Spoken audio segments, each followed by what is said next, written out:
little scattered, but that's only because we didn't get all our equipment this morning from facilities that we were supposed to get. They were supposed to be on a table. Okay. This is our makeshift table. Mm-hmm. And this particular group, we had some interest this semester because of the December 11th or December 12th or whatever it was. The world was supposed to end yesterday.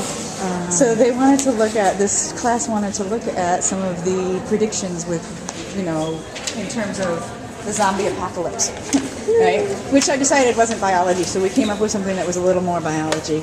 And what they've done is they've looked at how global warming is predicted to impact food supply. Okay.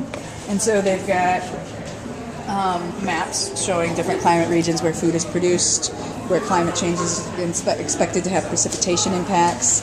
They've got a whole nice little write-up about that goes along with their maps. They've got a solution, buy local.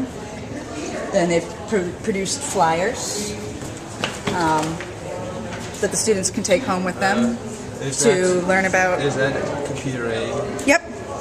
Okay. And then the other thing that they have, if we step back for a second, is they have two different computer models that have to do with climate change. And one of the questions that everybody has to answer when they come to this station is they have to look at the two different computer models, which aren't very long. And one of them is produced by Exxon, and it's a climate change computer model, and the other one's produced by NASA. And their job when they view the two computer models is to talk about the bias of the source and how that impacts how the information is presented. Yeah. Very cool.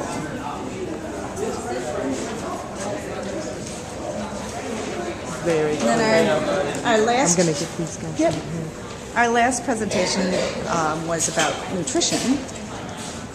There was a lot, if you can't tell by the different projects, there was a lot of interest in food and health in this particular group. So we have several displays on that. But in this one, they talk about nutrition. They're talking about different types of food, what different food labels mean.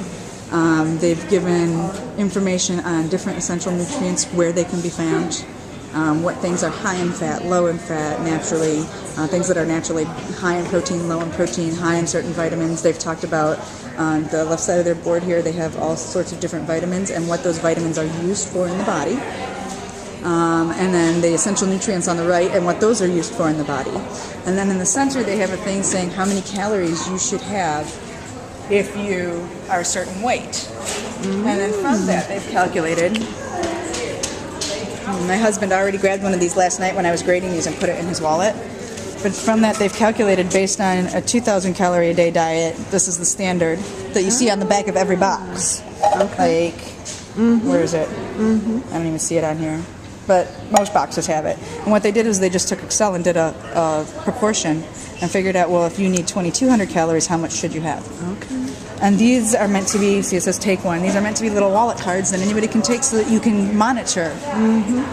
So one of the questions they have to do at this station is figure out how many calories they should have. And then based on that, how many grams of fat should they have? How many grams of protein should they have? How many grams of fiber should they have? And that's one of the questions they have to go through.